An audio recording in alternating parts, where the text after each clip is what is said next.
All right, welcome to WSQ 23. Today we're going to talk about the evidence of evolution.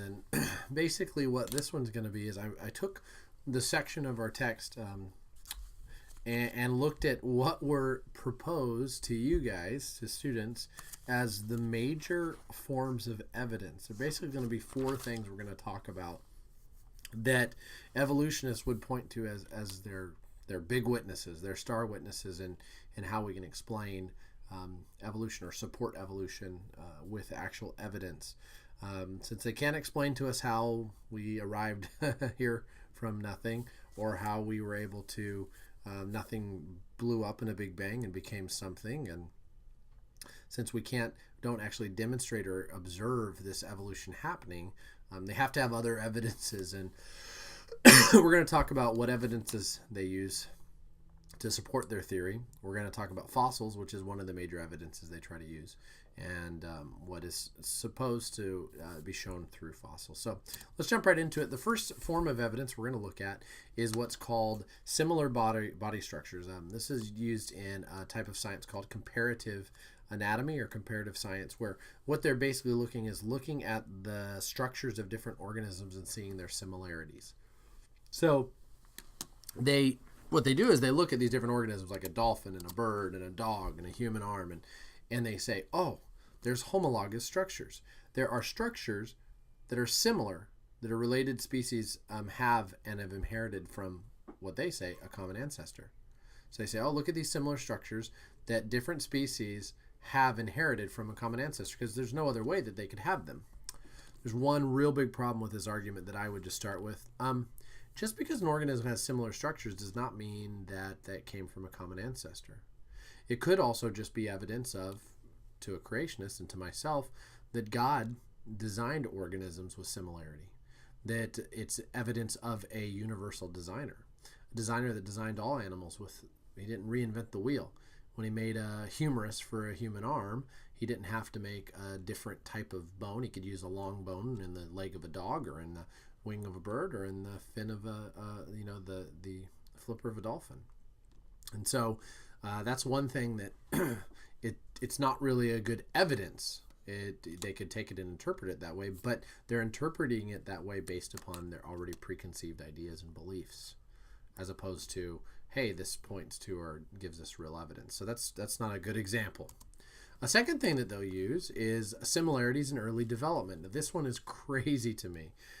There was a scientist by the name of Haeckel way back that did some drawings and came up with this theory of recapitulation. And basically what the theory of recapitulation said was that, hey, organisms actually go through in their early development, so this would be in utero or in the womb, they go through these stages of development. Haeckel actually believed that what you would see inside of the organisms, as we can see here, there's a bunch of different organisms. We have fish, salamander, tortoise, chicken, hog, calf, rabbit, and human. So they'd say, oh, see how similar they look?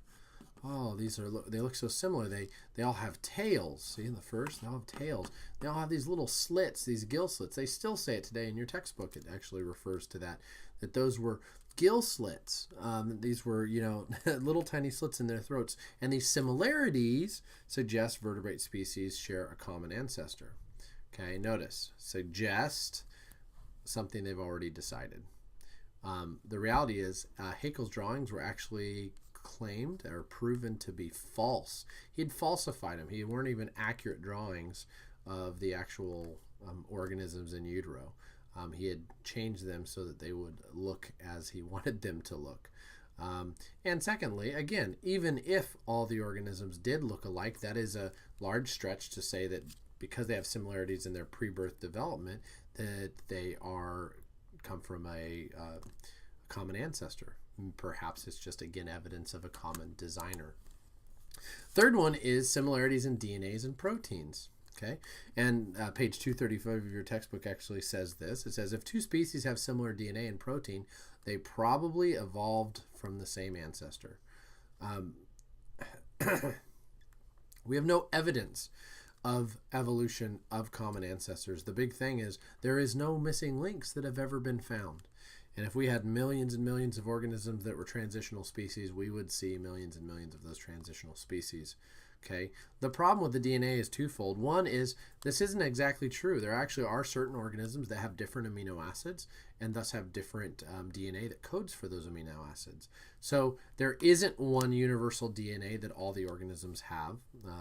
Number one. Number two, even if they did, again, a universal designer, it's not unusual that you would think that God would design DNA that works for all organisms.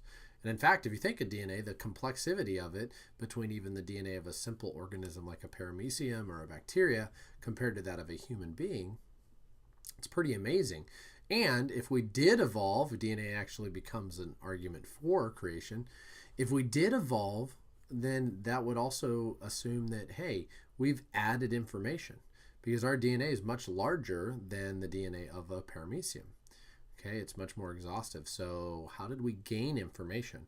We don't see that happening in science today.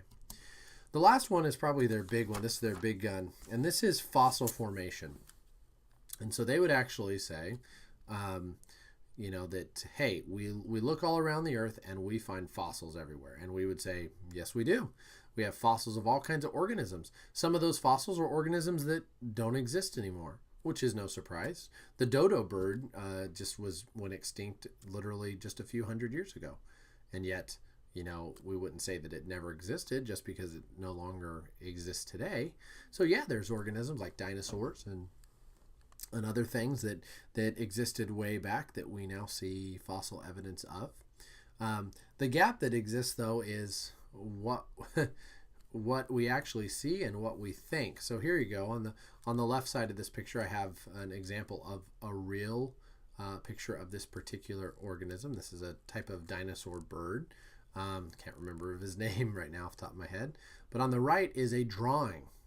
So they took this actual fossil and then drew this. Okay, now notice there's some things added.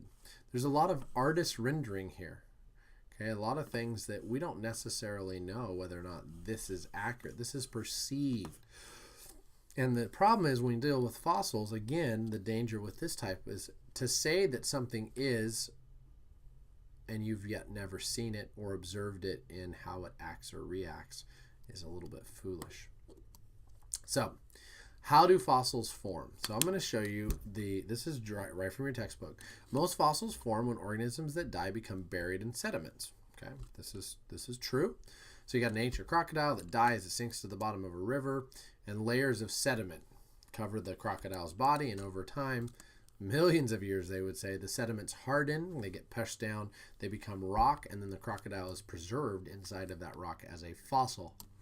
So then that erodes down over time. The fossil is actually exposed on the surface of a rock. We dig up and find that fossil, and we go, wow, here's this organism. Let me give you a couple issues here, okay? Number one, why does it have to take millions of years? In fact, in the Mount St. Helens volcanic eruption in the early 1980s,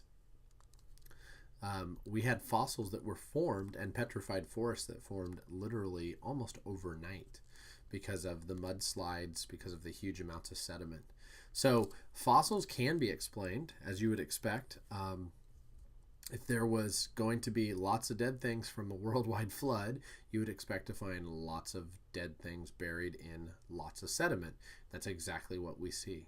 And we see dead things in huge bone graveyards. That's one thing that a lot of times you won't hear in evolution is a question that's a great one is, how can we see such massive deposits of dead things around the same time? It's almost like there was some huge catastrophic event that occurred at one time, and that's exactly what we see. So a couple terms just to know. When we talk about fossils, we need to know what these different terms mean. Fossil, a lot of times we'll talk about things called molds. These are just hollow areas found in the sediment in the shape of an organism. So the organism is basically deteriorated. There's nothing left, but they have the shape of that particular organism that's been made a mold of, similar to how you can make molds for clay work and things like that. A cast is a solid copy of the shape of an organism, so it's actually been filled in. A petrified fossil is when minerals replace all the parts of the organism, the soft tissues, and what you get is the minerals in the shape of that organism. And then a trace fossil is where there's actually provide evidence of activities of the organism. These are the different fossils that tell us about like the footprint of an organism. It would be example of a trace fossil. Things that talk about how they actually occurred or lived. Preserved remains are trapped remains of an actual organism, and these happen in like tar fields, in liquid amber, in ice. We've actually found some preserved remains of organisms, but the majority of fossils are not actually preserved remains. So those are the types of fossils, and we can see again showing how those fossils form. Now, here's the problem that I want to finish up with. Paleontologists, or scientists that study fossils, they basically take all that fossil work together and then they look at the fossil record and then they come up with their interpretation of the history of life and past environments on Earth based upon, you know, where these particular organisms lived, etc. The problem with the fossil record, as I've said, is it's not complete.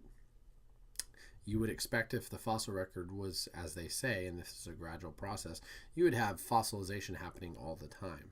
There'd be fossilization happening as organisms die. It wouldn't just be, like we said, just, you know, real strong at one point in time.